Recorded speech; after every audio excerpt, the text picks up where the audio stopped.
বোলপুর থানার আইসির বিরুদ্ধে অনুব্রত মণ্ডলের কাছে ভুরি ভুরি অভিযোগ। মুখ খুললেন অনুব্রত মণ্ডলও। বোলপুর থানার আইসি লিটন হালদার তোলাবাজ। বোলপুর শহরে তোলাবাজি করছেন নিজেই। মেসেজে 40 থেকে 80 হাজার টাকা করে চাইছে। এমনকি থানায় এফআইআর করতে গেলেও 5,000 টাকা আনতে বলছে অনুব্রত মণ্ডলের কাছে। এমন বহু অভিযোগ জমা পড়েছে, তা নিয়েও মুখও খুললেন বীরভূম জেলা তৃণমূলের প্রাক্তন সভাপতি অনুব্রত মণ্ডল। পাশাপাশি বোলপুর শহরে আইসি লিটন হালদার আসার পর চুরি ছিনতাই বেড়েছে, এই নিয়েও মুখ খুলতে দেখা যায় অনুব্রত মণ্ডলকে। অনুব্রত মণ্ডল এই বিষয়ে বলেন, আমি রাজ্য পুলিশের ডিজিকে বলেছি, ডিআইজি পশ্চিমাঞ্চলকে বলেছি, আমি এসপিকে বলেছি এই আইসির ব্যাপারে। আইসির বিরুদ্ধে একটা মারাত্মক অভিযোগ।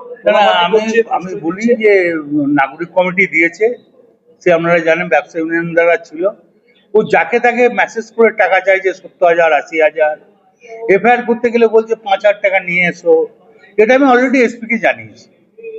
আমি আজ থেকে 2 মাস আগে এসপিকে জানিয়েছি ওর সম্বন্ধে। কালকে সিঙ্গিতে একটা ছেলেকে হাতটা 6টা টুকরো হয়ে গেছে, রটে করে মেরেছে। যারা মেরেছে তাদের কাছ থেকে টাকা খেয়ে নিয়েছে।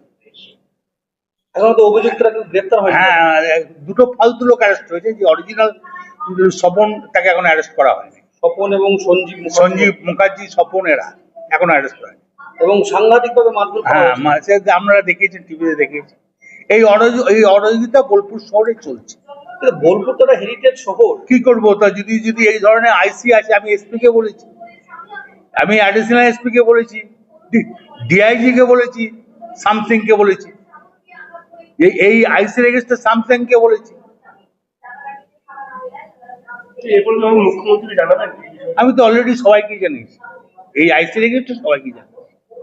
এমনকি আমি আমাদের রাজীব কুমারকে জানিয়েছি, ইমিডিয়েটলি তুলে না হোক, নাহলে বোলপুরের পরিবেশ নষ্ট হয়ে যাচ্ছে।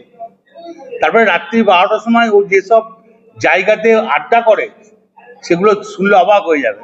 সেটা তো পুলিশের ডিআইবি তারা খবর নিয়ে কি করে।